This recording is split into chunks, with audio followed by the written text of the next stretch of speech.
Also another winery that makes many different wines. I should have maybe prefaced that most of these estates make, they all make numerous wines often in both colors. And then for me, that's a real source of fascination. I can go to Literai and taste, I've lost count of how many Pinot Noirs, about 5 or 6 Chardonnays. DuMOL, if I go there, the table is like wines. And it's a marathon. It's a marathon, but that's really the fact that each wine is different is what is so attractive. So, Jenna, thanks for being here. Tell us about Bressay. It's one of your estate wines, if I'm not mistaken, correct? Yeah, it is. It is. And I have to give a quick shout out to Ted, because Ted, I think I've told you this before, but I was actually on the Napa Cabernet track, and it was a bottle of your 1 acre Pinot that helped. One of the things that pushed me into my real passion of Sonoma Pinot Noir. So thank you, Ted. We're glad to have you.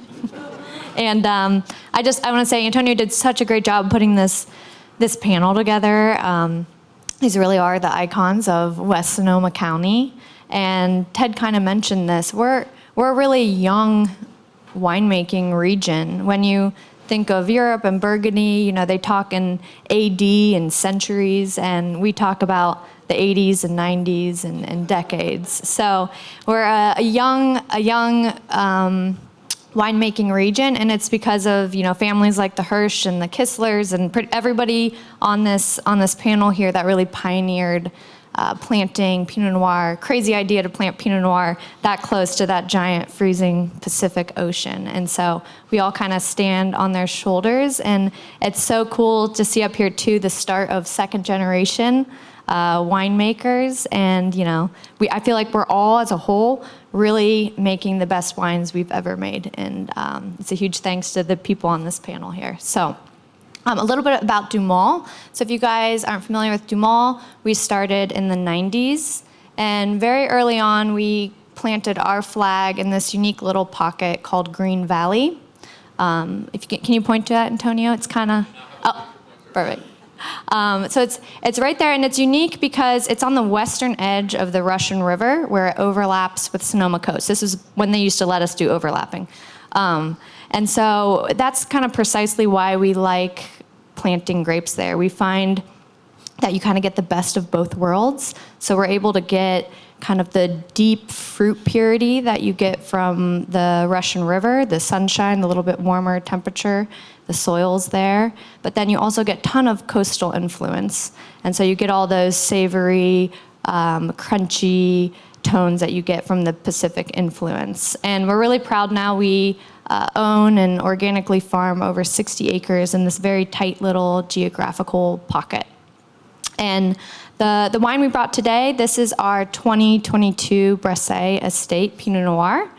The Bressay, it's probably the furthest east of all the wines on this panel and probably one of the lowest in elevation. And it's counterintuitive, but what that does, and Ted alluded to this as well, we get very cold nights, and we get lots of fog. And so when you get in higher elevation, as you get towards the coast in Sonoma, the ridgelines tend to get higher elevation.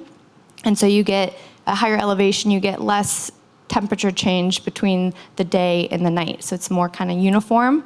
And you also oftentimes sit above the fog. But where we are, it's kind of this gentle east sloping hillside, about 300 feet elevation. We get very cold nights, maybe slightly warmer in the day, and we get tons of fog. So how the fog works, I'm sure many of you have been out to visit Sonoma, fog really runs the show there. It's kind of incredible. So the fog gets sucked in from off that cold Pacific, and it fills up all the little nooks and crannies of the West Sonoma County. And where we sit, it kind of fills up like a bowl. So it fills up the lower elevation, and then it kind of burns off in the morning. And so during the growing season, it's intense. The vines in the morning, it's soaking wet. I mean, the vines are dripping just from the fog. So we love that. That's how we retain really bright, kind of fresh tones, really high acid. And the other kind of distinguishing feature of our Bressay estate is the planting. So it's one of the highest density plantings in California. What that means is we planted 3 times as many vines in the given area. So the vines are super close together. And so for me, it almost feels like a little forest in there. There's a lot of, feels like the roots go really deep. There's a lot of shared nutrients between the vines. They're very uniform. They're very healthy and balanced. They're tiny little vines.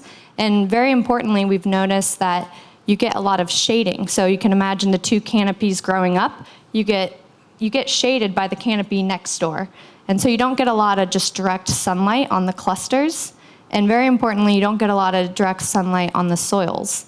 And so that allows us to actually dry farm.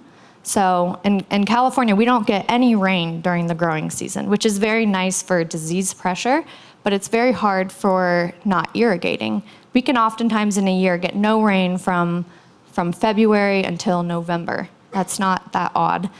So it's a really big feat to not have to irrigate. But we're able to do that here because the fog and because of that close planting. And we really love what it does for the wine because you tend to get tinier berries, a little bit thicker skins, and just we find a little bit more kind of intensity in the wine. And the winemaking, I think everybody on the stage will say the same thing. You know, when you're making wines of place, the winemaking is very simple.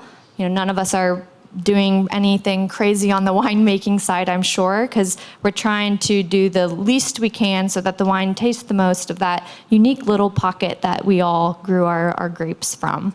And it's really neat at DuMOL. We're 4 of us that make the wine, and combined, the 4 of us, we have over 50 years of experience of just making wine from our vineyards.